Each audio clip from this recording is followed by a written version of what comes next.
আজকে আমরা আবারও চলে এসেছি একটা নতুন ক্লাসে। আমি জাকির হোসেন, গাঙ্গুরিয়া উচ্চ বিদ্যালয়ের সহকারী প্রধান শিক্ষক।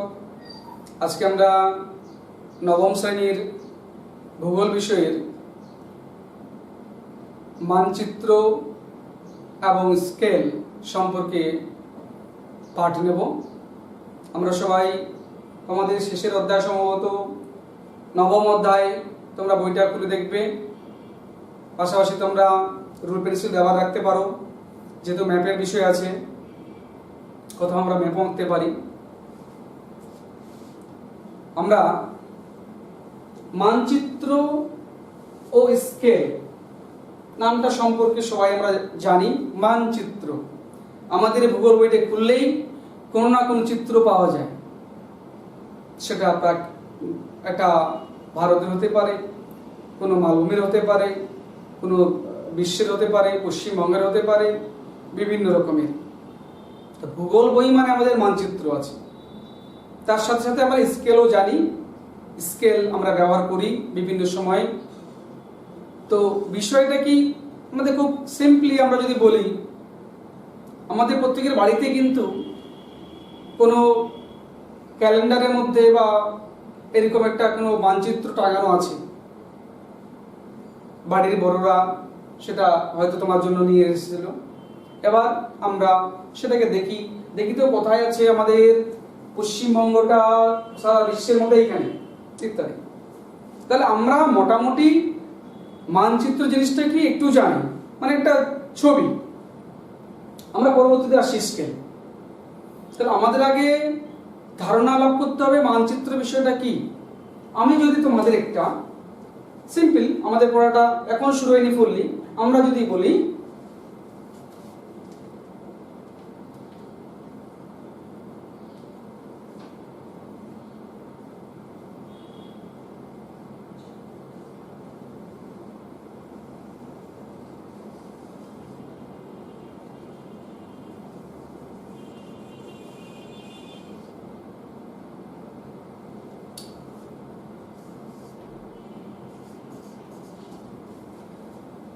আমি একটা ছবি আঁকলাম, প্রথম ছবি বললাম, তোমরা দেখছো কি এটা ভারতের ছবি। এটা আমরা সবাই চিনতে পারি, আমাদের দেশ ভারতবর্ষ, আমাদের এই দেশের একটা ছবি আঁকা হয়েছে।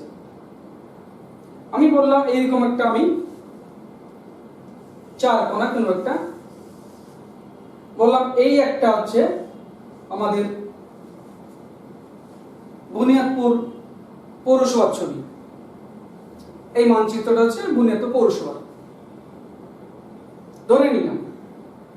তাহলে আমরা কি দেখছি, এখানে একটা চিত্র দেখছি। এই চিত্রটার মাধ্যমে আমরা বুঝতে পারছি এইটা আমাদের দেশ ভারতবর্ষ, এবং শুনলাম এটা হচ্ছে বুনিয়াদপুর মিউনিসিপ্যালিটি এরিয়ার একটা নকশা। নকশা কথাটা আমরা শিখলাম, নকশা। সেই বিষয়টাই হচ্ছে যেভাবে আমরা ছবিটাকে আঁকছি, যে বিষয়ের উপর দিয়ে আঁকছি, একটা নির্দিষ্ট মাপনী দিয়ে, নির্দিষ্ট বিষয় এবং অন্য বিষয়ের উপর নির্ভর দিয়ে সেই ছবিটাকে বলা হচ্ছে মানচিত্র। তাহলে মানচিত্র বিষয়টা কি, আমরা লক্ষ্য করলাম একটা ছবি কোনো একটা নির্দিষ্ট স্থানে হতে পারে, কোনো একটা ছোট্ট জায়গা হতে পারে, একটা বড় জায়গা হতে পারে, কোনো দেশের হতে পারে। সেই রকম একটা যে নকশা করা হয়েছে একটা কাগজের মধ্য দিয়ে, সেইটাই হচ্ছে আমাদের ম্যাপ বা মানচিত্র। তাহলে আমরা চলে আসবো এই মানচিত্র সংজ্ঞা কি জিনিস মিশিয়ে দিলাম আমি। মানচিত্রের সংজ্ঞা, ডেফিনেশন অফ ম্যাপ। তাহলে ম্যাপ আমরা কাকে বলবো না, ম্যাপ হচ্ছে কোনো নির্দিষ্ট স্থানের, কোনো নির্দিষ্ট ভৌগোলিক অবস্থানের, সেখানে অক্ষাংশ দ্রাঘিমাংশ থাকবে, তার নিরিখে বিভিন্ন দৃষ্টিকোণ থেকে যখন কোনো একটা জায়গার নকশা তৈরি করা হবে, সেই নকশাটাই হচ্ছে মানচিত্র। আমরা একটা ছোট্ট চার্টের মধ্যে তোমাদের আমরা দেখাতে চেয়েছি কি মানচিত্র ও স্কেলের কি বিষয়টা। মানচিত্রের ধারণা প্রথমে আমরা পেলাম, মানচিত্রের সংজ্ঞা কি আমরা দেখলাম, আমরা মানচিত্র শব্দের অর্থ ম্যাপ আমরা ম্যাপ জানি, ম্যাপ, এই এমএপি ম্যাপ মানে হচ্ছে মানচিত্র। এই মানচিত্রের উৎপত্তি কোথা থেকে হলো সেটা আমরা জানবো। এই মানচিত্র শব্দটির উৎপত্তি হচ্ছে ল্যাটিন শব্দ মাপ্পা। কি? মাপ্পা, MAPPA। এই মাপ্পা থেকেই ম্যাপ শব্দের উৎপত্তি হয়েছে।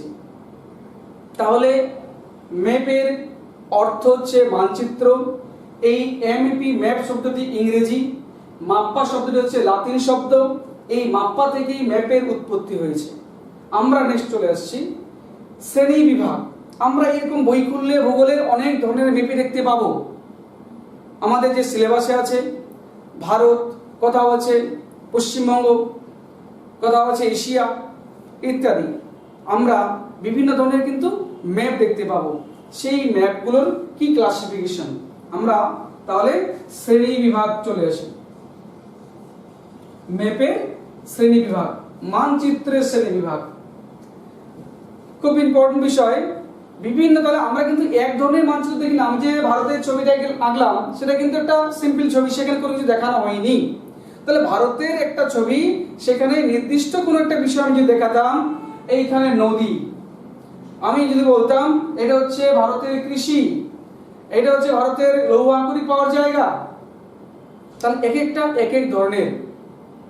তাহলে আমরা সহজেই ম্যাপ বা মানচিত্র একটাই তা না, তাহলে ম্যাপের ক্লাসিফিকেশন আছে, শ্রেণী বিন্যস্ত করতে পারি আমরা তাদের বিভিন্ন ধরনের অ্যাঙ্গেল থেকে, তাদের বিভিন্ন ধরনের কার্য থেকে। কি কি আমরা দেখছি বিষয়বস্তুর ভিত্তিতে আমাদের যে অ্যাঙ্গেলটাকে আমরা ভাগ করব কি বিষয়বস্তু। আমরা চলে আসছি বিষয়, আমরা যে বিষয়টা দিয়ে আবার ম্যাপটাকে ভাগ করব সেটার দৃষ্টিকোণ কি না বিষয়বস্তু। কোন কোন বিষয়বস্তুর উপর এইগুলো দাঁড়িয়ে আছে, আমি যে ভাগগুলো বলবো সেটা কোন কোন বিষয়বস্তুর উপর দিয়ে আমরা ভাগটা করব বা করলাম। তাহলে বিষয়বস্তু হচ্ছে আমরা যেমন পাচ্ছি প্রাকৃতিক, আমরা দেখে থাকি আমাদের প্রাকৃতিক ভূগোলের বিভিন্ন জায়গাতে। এবার এই প্রাকৃতিক মানচিত্র যাকে আমরা বলি, সেখানে ভূপ্রকৃতির যে ল্যান্ডস্কেপের যে বিবরণ পাই আমরা যে মানচিত্রের মধ্যে, সেটা হচ্ছে প্রাকৃতিক মানচিত্র। শুধু ল্যান্ডস্কেপ নয়, তার মধ্যে এই ল্যান্ডস্কেপের মধ্যেই আমরা যদি ছোট্ট করে একটু এখানে আমরা দেখতে পাবো, ছোট্ট করে আমরা বোঝার জন্য আমরা বললাম এই গঙ্গা নদী, বললাম কি আরাবল্লী পর্বত ইত্যাদি। তো এইগুলো প্রাকৃতিক বিষয়। এই প্রাকৃতিক বিষয় এরকম যেখানে ভূ বৈচিত্র্য সূচক বিভিন্ন মানচিত্র, সেই জায়গাটা উঁচু নিচু, ঢেউ খেলানো, পাহাড় পর্বত, সেখানে নদ নদী কি গেছে কি আছে। আমাদের যদি আমাদের দক্ষিণ দিনাজপুরের মানচিত্রে আমরা লক্ষ্য করি, আমরা দেখব বালুরঘাটে আত্রাই নদী আছে, গঙ্গারামপুরে পুনর্ভবা নদী আছে, বুনিয়াদপুরে বংশীহারিতে আমাদের টাঙ্গু নদী আছে। তাহলে এই নদীগুলো তো যে মানচিত্রের মধ্যে দেখানো হবে সেটা হচ্ছে একটা প্রাকৃতিক মানচিত্রের মধ্যে পড়ছে। আর কি সেখানে আমরা আবহাওয়া, মৃত্তিকা, এই সমস্ত উদ্ভিদ, এই সমস্তগুলো আমরা প্রাকৃতিক মানচিত্রের মধ্যে আমরা দেখাতে পারি। অর্থাৎ এই সমস্ত বিষয়, তো বিষয়টা কি আমরা বলছি কি বিষয়বস্তুর উপর। তাহলে বিষয়টা হচ্ছে প্রাকৃতিকের মধ্যে কোন কোন বিষয়গুলো, সেখানে ল্যান্ডস্কেপ জাতীয়, সেখানে নদী, সেখানে মৃত্তিকা, সেখানে জলবায়ু, সেখানে আবহাওয়া, সেখানে উদ্ভিদ ইত্যাদি, এই জাতীয় ম্যাপগুলোকে যে মানচিত্রে দেখানো হয় তা হচ্ছে প্রাকৃতিক মানচিত্র। আমরা চলে আসি রাজনৈতিক মানচিত্র। রাজনৈতিক, আমাদের ভারতবর্ষ যে সমস্ত রাজ্য, কেন্দ্রশাসিত অঞ্চল এগুলো যে আছে, তার প্রত্যেকটা রাজ্যের রাজধানী, প্রত্যেকটা রাজ্যের হেডকোয়ার্টার যাকে আমরা বলি, সেইগুলো দেখাবার জন্য মূলত যে ম্যাপটার প্রয়োজন হয়, কোনো একটা নির্দিষ্ট জায়গাকে দেখানোর জন্য যখন আমরা সেটাকে ব্যবহার করি, তখন তাকে আমরা বলি রাজনৈতিক ভূগোল। সে ভারতের শুধু না, সারা বিশ্বের যে সমস্ত প্রশাসনিক জায়গা, রাজনৈতিক জায়গা, সেইগুলোকে দেখাবার জন্য আমরা যে ম্যাপ ইউজ করি সেটা হচ্ছে রাজনৈতিক মানচিত্র। কি কি আমরা পৃথিবীর মানচিত্র দেখি, আমরা পৃথিবীর কোন কোন জায়গাগুলো হচ্ছে পলিটিক্যাল পয়েন্ট, সেগুলোকে নোট ডাউন করতে পারি। আমরা মহাদেশ, এবার সারা পৃথিবীর মধ্যে আমরা এশিয়া মহাদেশে বাস করি, এশিয়া মহাদেশের মধ্যে কোন কোন জায়গা রাজনৈতিকভাবে উল্লেখযোগ্য জায়গা সেটাকে আমরা দেখাতে পারবো আমরা দেশে। এবার আমরা চলে এলাম এশিয়া মহাদেশের মধ্যে, ভারত হচ্ছে একটি আমাদের দেশ। এইখানে আমাদের দিল্লি কোথায় আছে, আমাদের রাজধানী নিউ দিল্লি বা নতুন দিল্লি, আমরা দেখছি এই বিন্দুটাতে হচ্ছে নতুন দিল্লি দেখানো আছে, ভারতের রাজধানী। আমরা যদি বলি আমাদের পশ্চিমবঙ্গের রাজধানী কলকাতা, কোন জায়গায় আছে, কলকাতা হচ্ছে এই জায়গাটাতে কলকাতা আছে। তাহলে এই জায়গাগুলোকে যখন আমরা বিভিন্ন রাজ্যের রাজধানী, প্রশাসনিক শহর এগুলোকে দেখাবো যে মানচিত্রের দ্বারা, সেটা হচ্ছে রাজনৈতিক ভূগোলের রাজনৈতিক মানচিত্রের অংশ দিয়ে। আমরা আবার চলে আসি এই দেশ থেকে চলে এলাম কি রাজ্য, আমাদের পশ্চিমবঙ্গ, এই যে আমাদের পশ্চিমবঙ্গ এই জায়গাটা, এই জায়গা সম্বন্ধে আমরা যখন দেখবো পশ্চিমবঙ্গের আমাদের যে রাজ্যে আমরা বাস করি দক্ষিণ দিনাজপুর, দক্ষিণ দিনাজপুরের সদর দপ্তর কোথায়, হেডকোয়ার্টার আমাদের বালুরঘাট, আমাদের প্রশাসনিক শহর কেন্দ্র আমরা সেই জায়গা দেখবো, এইটা হচ্ছে বালুরঘাট। এইরকম বিষয়গুলোকে আমরা যে ম্যাপের মধ্যে দেখাবো সেই মানচিত্র হচ্ছে রাজনৈতিক মানচিত্রের অন্তর্গত। আবার তারপরে আমরা চলে আসছি আমাদের জেলা, যেটা আমি বলেই ফেললাম আমাদের বালুরঘাট। আমাদের দক্ষিণ দিনাজপুরের মধ্যে বুনিয়াদপুর শহরটা কোন জায়গায় আছে সেটাকে আমরা পয়েন্ট আউট করবো, যে জায়গা সেটা হচ্ছে রাজনৈতিক মানচিত্রের একটা পার্ট।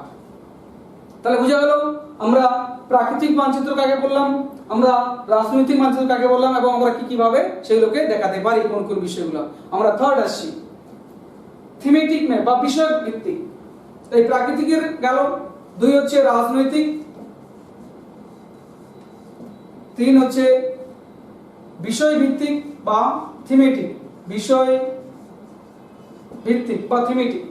কোন বিষয়ের উপর, এবার ম্যাপটা আমার যে ভারতের ম্যাপ আমি আরেকটা দেখে যদি বলি, এই একটা কোন জায়গার ম্যাপ হলো, এইখানে আমি দেখাচ্ছি এই জায়গাটা হচ্ছে আমাদের আয়রা ফরেস্ট, এই জায়গাটা হচ্ছে আমাদের বালিয়াখাড়ি, এগুলো একটা করে পর্যটন জায়গা, পর্যটন কেন্দ্র।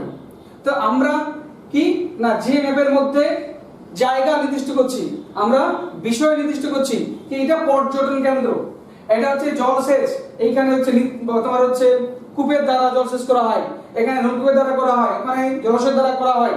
কি আমি দেখাচ্ছি বিষয় কি জলসেচ দেখাচ্ছি, আমি সেই বিষয়টাতে আমি কি দেখাচ্ছি বিভিন্ন শস্য। না এই জায়গাটায় ভারতের ধান উৎপাদনে শ্রেষ্ঠ, এই জায়গাটা কি কোন বিষয় দেখালাম না ধান উৎপাদন, বিষয়টা কি ধান শস্য। এরকম করে বিভিন্ন ধরনের খনিজ, এই জায়গাটা কি পাওয়া যায় না আকরিক পাওয়া যায়, এই জায়গাটা কি পাওয়া যায় এখানে কয়লা আছে ইত্যাদি। যে বিষয় ভিত্তিক আমরা ম্যাপগুলো দেখি বা মানচিত্রগুলো পাঠ করি সেটা হচ্ছে বিষয় ভিত্তিক মানচিত্র। অর্থাৎ যে মানচিত্রে আমরা কোনো বিষয়কে নির্দিষ্ট করে পারফেক্ট করে দেখাই সেই বিষয়টা হচ্ছে বিষয় ভিত্তিক মানচিত্র। এছাড়া জনঘনত্ব, পশ্চিমবঙ্গের মধ্যে কোন জেলায় বেশি ঘনত্ব আছে, ভারতের মধ্যে কোন রাজ্যে বেশি জনসংখ্যা আছে, পৃথিবীর মধ্যে কোন দেশে বেশি জনসংখ্যা আছে, এই জনঘনত্ব দেখানোর জন্য আমরা এরকম বিষয়ভিত্তিক ম্যাপের ব্যবহার করি। বা ভূমির ব্যবহার, কোন জায়গাটাতে ভূমির ব্যবহার শিল্প কারখানা বেশি, কোন জায়গাটাতে গৃহস্থালী বা কৃষিকাজ বেশি করা হয়, কোন জায়গার প্রতি বেশি রাস্তা গেছে, কোন জায়গায় বেশি বনভূমি। অর্থাৎ আমরা ল্যান্ডকে কিভাবে ইউজ করি সেই ল্যান্ডের ইউজ প্যাটার্নটা আমরা যে ম্যাপের মধ্যে দেখাবো সেটাও একটা বিষয়ভিত্তিক ম্যাপ, সেটা হচ্ছে থিমেটিক ম্যাপ। এবং লাস্ট হচ্ছে 4 নম্বর আমরা পড়ছি মৌজা ম্যাপ, মৌজা ম্যাপ বা ক্যাডাস্ট্রাল ম্যাপ। মৌজা আমরা সকলেই মোটামুটি পরিচিত, গ্রামের ছেলেরা তো অবশ্যই জানবে মৌজা। মৌজা হচ্ছে একটা ছোট্ট জায়গা, ক্ষুদ্র অঞ্চল। আমরা পৃথিবী আমাদের আর্থ, সেখান থেকে বেরিয়ে আসলাম মহাদেশ এশিয়া মহাদেশ, সেখান থেকে বেরিয়ে আসলাম আমাদের দেশ ভারতবর্ষ, আমাদের দেশ, সেখান থেকে বেরিয়ে আসলাম আমাদের রাজ্য পশ্চিমবঙ্গ, সেখান থেকে বেরিয়ে আসলাম আমাদের জেলা দক্ষিণ দিনাজপুর, সেখান থেকে আমরা বেরিয়ে এসেছি এক একটা ব্লক, এক একটা ব্লক থেকে বেরিয়ে এসেছি এক একটা গ্রাম। সেই গ্রামগুলো অর্থাৎ এই ব্লকের পরে অর্থাৎ যে সমষ্টি উন্নয়ন অঞ্চল, তারপরে যে স্টেপটা সেটাই হচ্ছে আমাদের মৌজা। প্রশাসনিক স্তরের সবচেয়ে ক্ষুদ্রতম একক হচ্ছে মৌজা। এই মৌজা পরে ছোট আর হয় না। আমরা যে পাড়া থাকি বলি এটা হচ্ছে নেতাজি নগর, ওটা হচ্ছে রবীন্দ্র পাড়া, ওটা হচ্ছে শ্যামাপল্লী, পাড়া ভাগ করি, কিন্তু আমরা যে জায়গাটা টোটালটা আছি আমাদের কাগজে কলমে দেখবো এটা হচ্ছে একটা মৌজার নাম আছে, দেখা গেল এটা বুনিয়াদপুর মৌজা। তার ওই বুনিয়াদপুর মৌজাটার একটা বড় এলাকা, একটা কিছু জায়গা নিয়ে আছে সেই ব্যক্তিটা, কিন্তু সেই জায়গার মধ্যে 4টা পাড়া আছে। সেই 4টা পাড়াকে আমরা আমাদের কাজের জন্য ব্যবহার করি, কিন্তু আমাদের প্রশাসনিক একক যেটা আমরা ওটাকে আমরা মৌজা বলি, সবচেয়ে ক্ষুদ্রতম একক যেটার নাম মৌজা। তাহলে একটা মৌজার মধ্যে অনেক পাড়া থাকতে পারে, তাহলে মৌজার নিচে আর কোনো প্রশাসনিক একক নেই। আমরা মৌজা ম্যাপটা কেন ব্যবহার করছি? মৌজা ম্যাপে আমাদের যে জমি জমাগুলো আছে, বাড়ি প্রত্যেকের প্রায় কম বেশি জমি জমা আছে, এই জমি জমাগুলোর খাজনা আমরা দিই সরকারকে, যে ট্যাক্স দিই খাজনা, এই খাজনাগুলো কিভাবে দেব, কার কোনটা জমি আমরা তার নিরিখে দিই। এবার এই মৌজার মধ্যে সেই দাগগুলো, জমির যে দাগ, প্লট এরিয়া, সেইটা কিন্তু ওই মৌজার মধ্যে কোন কোন জমি আছে, কত নম্বর প্লট তার, সেগুলো উল্লেখ আছে। সেটা কি ধান চাষ হয়, না সেখানে বাগান আছে, না সেটা পুকুর আছে, এইরকম বিষয়গুলো দেখা হয়, ছোট ছোট বিষয়গুলোকে ভাস্ট করে দেখানো হয়, যেটা হচ্ছে আমাদের মৌজা ম্যাপ। অর্থাৎ কাল কি বলা হলো, খাজনা নিরূপণের উদ্দেশ্যে সরকার এইরকম একটা ম্যাপ তৈরি হয়েছে সরকারি কাজের জন্য, সেটা হচ্ছে মৌজা ম্যাপ। এবং এই মৌজা দিয়ে তার কি হচ্ছে, প্রতিটি জমিকে আলাদা আলাদা করে প্লট নাম্বার বা এক একটা করে দাগ নাম্বার হিসেবে ভাগ করা হয়েছে। এগুলো বৃহৎ স্কেল দিয়ে আঁকা হয়। আমরা যখন পড়বো স্কেল তখন দেখতে পাবো এই মৌজা ম্যাপ বৃহৎ স্কেল দিয়ে আঁকা হয়, যে স্কেলটা হচ্ছে আমরা দেখি 16 ইঞ্চি সমান সমান 1 মাইল ধরা হয়। ভারতে যে ক্যাডাস্ট্রাল ম্যাপ আঁকা হয় বা মৌজা মানচিত্র আঁকা হয় সেটা হচ্ছে 16 ইঞ্চি সমান সমান 1 মাইল ধরা হয়। আমরা তাহলে কি দেখলাম না, শ্রেণী বিভাগ কার, বিষয়বস্তুর ভিত্তিতে। তাহলে আমরা বিষয়বস্তুর ভিত্তিতে ম্যাপকে ভাগ করলাম 4টি ভাগে, প্রাকৃতিক, রাজনৈতিক, বিষয়ভিত্তিক এবং মৌজা মানচিত্র। এবার আমরা চলে আসছি সেকেন্ড অ্যাঙ্গেল অবজেক্ট, সেটা হচ্ছে স্কেলের ভিত্তি অনুযায়ী। তাহলে এটা আমরা মিশিয়ে দিলাম স্কেল। এবার স্কেল আর মানচিত্র এই দুটো কথা কিন্তু একেবারেই এপিট ওপিট, একেবারেই অঙ্গাঙ্গি ভাবে জড়িত। আমরা বলি কি লেখা পড়া, লেখার সঙ্গে পড়া যেমন যুক্ত, যেমন বলি খাওয়া দাওয়া ইত্যাদি, এরকম একটা আমাদের লেজুর আছে, মিল আছে, ঠিক মানে একটাকে বাদ দিলে একটা হয় না, ঠিক এরকম এইরকম একটা আমাদের আজকের বিষয় যেটা করছি আমরা মানচিত্র স্কেল। তাহলে আমরা যখন মানচিত্র অঙ্কন করলাম তো কার বেসিসে করলাম, আমরা আঁকলাম, অঙ্কন করলাম, কিন্তু একটা মাপুনি দিয়ে আঁকলাম, একটা একক দিয়ে আঁকলাম, একটা হিসেব করে আঁকলাম, যেটা হচ্ছে স্কেল। তাহলে স্কেলের ভিত্তিতে আমরা মানচিত্রকে ভাগ করছি, যে ওটা গেল আরেকটা বিষয়ের উপর। কোন কোন বিষয় দিয়ে আমরা ভাগ করলাম, রাজনৈতিক, প্রাকৃতিক, বিষয়ভিত্তিক, থিমেটিক এবং ক্যাডাস্ট্রাল ম্যাপ, এই একটা করে বিষয় আছে, কোন কোন বিষয়। এবং আমরা যেটা ভাগ করবো সেটা হচ্ছে স্কেলের উপর দিয়ে মানচিত্রকে ভাগ করছি। কিরকম, তাহলে 2 নাম্বার আমাদের দৃষ্টিকোণ। কি দৃষ্টিকোণ না, স্কেলের ভিত্তিতে মানচিত্রের ভাগ। আমরা স্কেলকে 3টি ভাবে ভাগ করে দেখাবো। তার মানচিত্র কিগুলো কি, ক্ষুদ্র স্কেলের মানচিত্র, ক্ষুদ্র স্কেল, স্কেলটার আকার বা স্কেলটার মাপনী, আকার মানে মাপনী, ক্ষুদ্র স্কেল, ক্ষুদ্র স্কেলের মানচিত্র 1। 2 হচ্ছে মাঝারি, মাঝারি স্কেলের মানচিত্র। 3 হচ্ছে বৃহৎ স্কেলের মানচিত্র। এই 3টি ভাগে আমরা আবার স্কেল অনুসারে মানচিত্রকে ভাগ করছি। কিরকম দেখো, ক্ষুদ্র স্কেলের মানচিত্র এটা কোনটা, যে সমস্ত বিশাল অঞ্চল, কোনো একটা দেশের, কোনো একটা জায়গার বা কোনো একটা মহাদেশের একটা যখন বড় অঞ্চলকে আমরা যখন মানচিত্রের মধ্যে অঙ্কন করব, একটা বড় বিষয়কে একটা দেখাবো, তখন আমরা ক্ষুদ্র স্কেল ব্যবহার করি। অর্থাৎ ছোট স্কেল দিয়ে বড় জায়গা অঙ্কন করতে পারি, যার আরএফ 1:10 লক্ষ হতে পারে। তাহলে যে সমস্ত ক্ষুদ্র স্কেল কিন্তু জায়গা দেখানো হবে বড় জায়গা, সেই রকম কোনো বিষয় উপর নির্ভর করে যখন আমরা ছবিটা আঁকবো, মানচিত্র অঙ্কন করব, তখন তাকে বলছি আমরা ক্ষুদ্র স্কেলের মানচিত্র।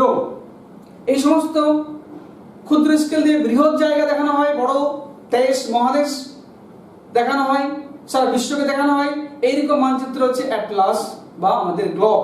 আমাদের যে গ্লোব আঁকতে গিয়ে, যে অ্যাটলাস আঁকতে গিয়ে যে স্কেলকে আমরা ব্যবহার করি সেটা হচ্ছে ক্ষুদ্র স্কেল, সেটা আমরা বড় জায়গা দেখাচ্ছি। নেক্সট হচ্ছে মাঝারি স্কেলের মানচিত্র। মাঝারি স্কেল সেটা কোন ধরনের স্কেল?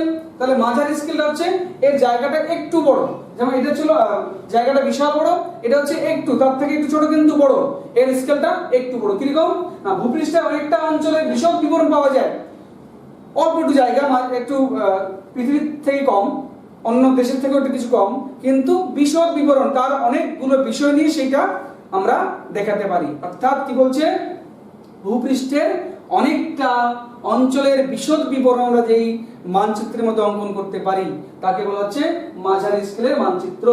এই ক্ষেত্রে RF 1:50,000 থেকে 1:10 লক্ষের মধ্যে থাকে। যেমন আমরা এরপরেই আমরা আসছি আমাদের একটা বিষয়, টপোশিট, টপোগ্রাফিক্যাল ম্যাপ, ভূ বৈচিত্র্যসূচক মানচিত্র। আমরা যে ভূ বৈচিত্র্যসূচক মানচিত্রের কথা এর পরেই পড়ছি, সেই মানচিত্র যে স্কেল দিয়ে তৈরি হয়েছে সেই স্কেলটা হচ্ছে মাঝারি মাপের স্কেল, যার RF থাকে 1:50,000। যে সার্ভে অফ ইন্ডিয়া দ্বারা এরকম টপোশিটটা তৈরি করা হয়। ভারত সরকারের একটি মাত্র সংস্থা, যে সংস্থাটিকে হচ্ছে বলা হয় সার্ভে অফ ইন্ডিয়া, যেটা আমরা পরবর্তীতে আবার পড়ছি। এবং লাস্ট হচ্ছে বৃহৎ স্কেলের মানচিত্র।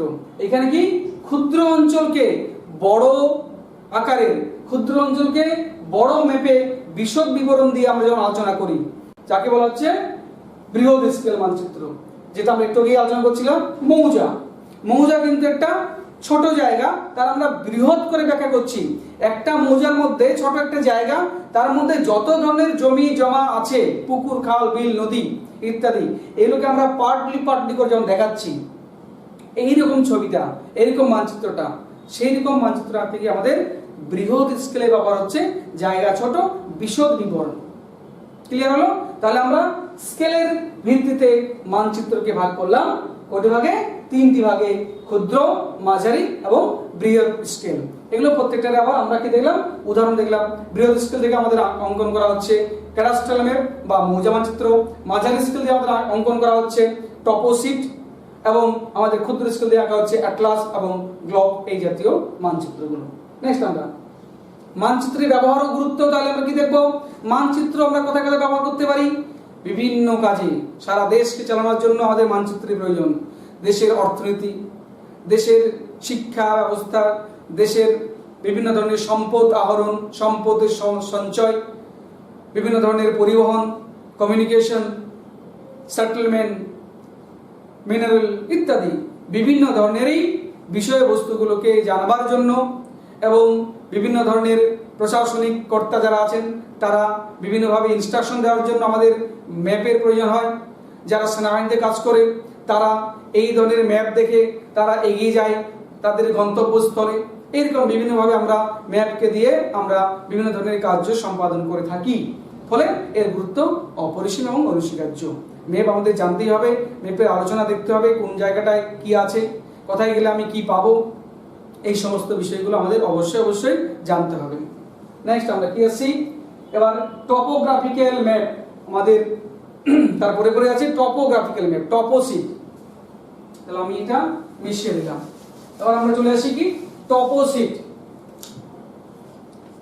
টপোশিট আমরা এটাকে বলি, বা এটাকে আমরা টপো ম্যাপ বলি, বা এটাকে আমরা টপোগ্রাফিক্যাল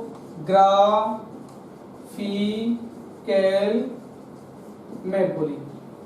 ভূ বৈচিত্র্যসূচক মানচিত্র, যে মানচিত্রে কোনো অঞ্চলের, কোনো ভৌগোলিক অঞ্চলের বিভিন্ন রকমের বিষয়, প্রাকৃতিক এবং অর্থনৈতিক বিষয়ের উপর দিয়ে বিভিন্নভাবে সেই মানচিত্রটাকে প্রস্তুত করা হয়, সেই মানচিত্রকে বলা হচ্ছে টপো মানচিত্র।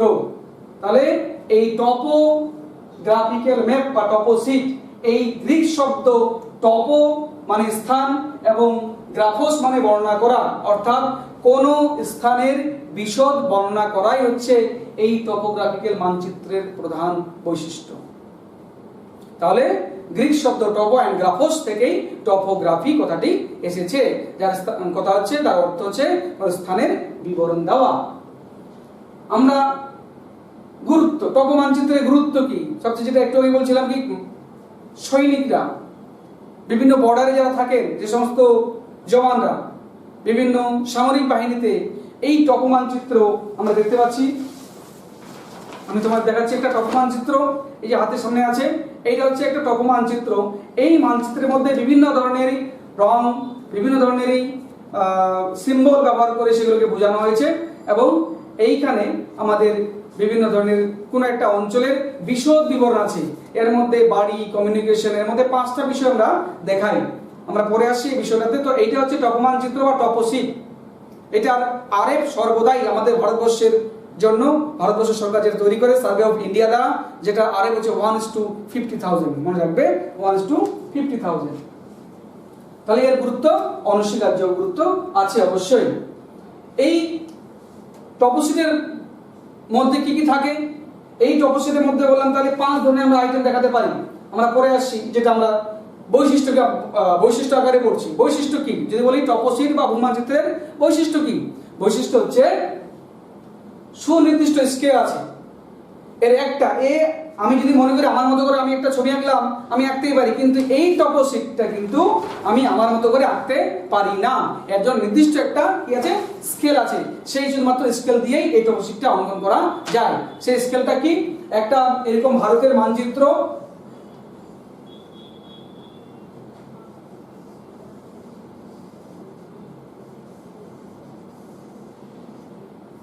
ভারতের মানচিত্রকে আমরা অক্ষাংশ দ্রাঘিমাংশ দিয়ে কাটলাম, যেটা হচ্ছে 4 ডিগ্রি ইন্টু 4 ডিগ্রি, এরকম করে আমরা অক্ষাংশ এবং দ্রাঘিমাংশ দিয়ে ভাগ করলাম। যে ভাগগুলো হচ্ছে 4 ডিগ্রি ইন্টু 4 ডিগ্রি, যাকে আমরা মিলিয়ন শিট বলি, যার আরেক হচ্ছে 1:10 লাখ। এই এক একটা করে যে ঘর বেরোলে এগুলোকে আমরা গ্রিড বলি। কি বলি?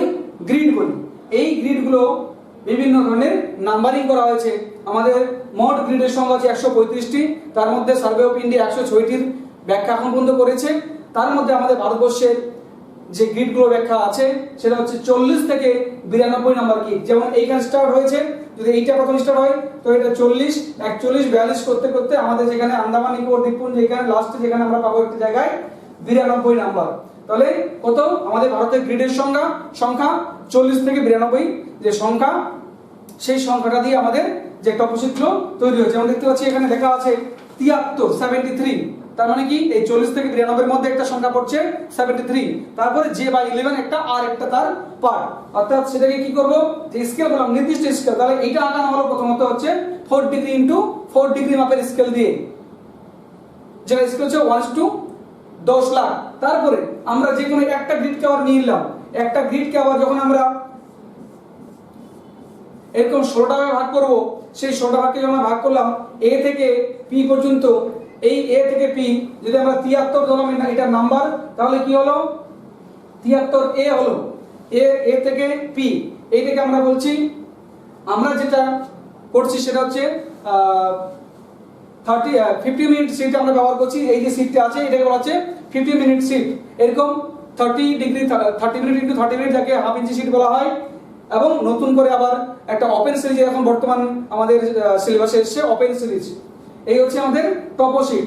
তাহলে কি হচ্ছে না, সুনির্দিষ্ট স্কেল আছে, এটার একটা বৈশিষ্ট্য, সুনির্দিষ্ট অবস্থান আছে এবং তার বিস্তার আছে, যেটা অক্ষাংশ দ্রাঘিমাংশ কথা বললাম। নির্দিষ্ট উপাদানের উপস্থাপন, এখানে 5টি উপাদান উপস্থাপন করা হয়: রিলিফ,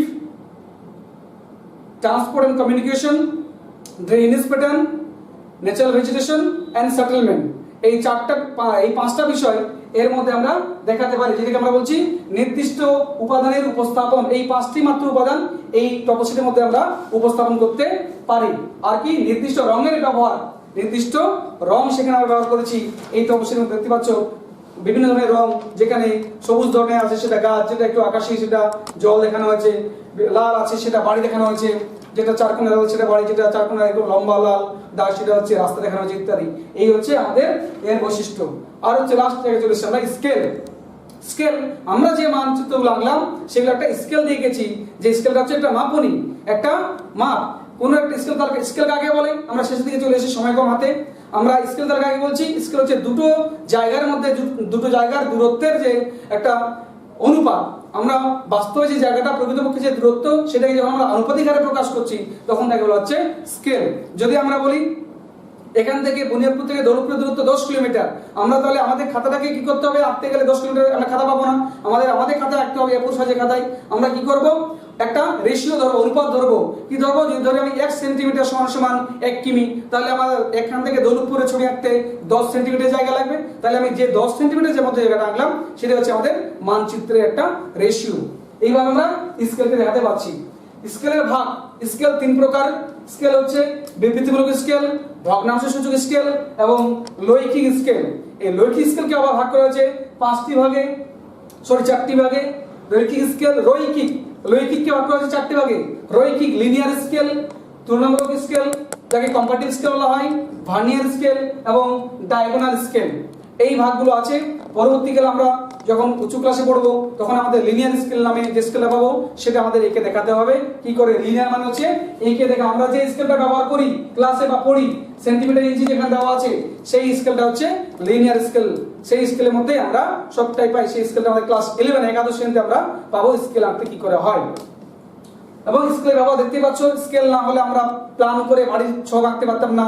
আমরা রাস্তাঘাট আঁকার জন্য বিভিন্ন বার গ্রাফ, তোমার হচ্ছে লাইন গ্রাফ, এগুলো দেখানোর জন্য আমরা দেখতে পাচ্ছি বর্তমান যে করোনা ভাইরাস তার যে ছবিতে দেখছি আমরা কবে কোন রাজ্যে কতটা মারা গেল, কতটা কমলো, কতটা বাড়লো সংক্রমণ, আমরা দেখি গ্রাফের মাধ্যমে এরকম দেখতে পাচ্ছি কোনদিন বাড়লো এরকম কমলো, অর্থাৎ এইভাবে বাড়ছে উঠছে আমরা এইরকম দেখা দেখেই বুঝতে পারি কোন দিন কবে বাড়লো না কমলো। এইভাবে আমরা বিভিন্ন জায়গায় স্কেলের ব্যবহার করে থাকি। তো যাই হোক, এই হচ্ছে আমাদের আজকের পার্ট, মানচিত্র এবং স্কেল। তোমরা বাড়িতে আরো ভালো করে পড়বে এবং পরবর্তীতে তোমরা আমাদের ইউটিউব চ্যানেল বুনিয়াদপুর মিউনিসিপ্যালিটি এটাকে ওপেন করবে, সেখানে চ্যানেলটাকে সাবস্ক্রাইব করবে এবং বেল আইকনটাকে ক্লিক করবে। সেখান থেকে তোমরা পরবর্তীকালে যে ভিডিওগুলো যাবে ক্লাসে তোমরা অটোমেটিক তোমাদের ওখানে পৌঁছে যাবে। আশা করছি তোমরা সবাই বুঝতে পেরেছো। ভালো থাকো, সুস্থ থাকো এবং বাড়িতে থাকো।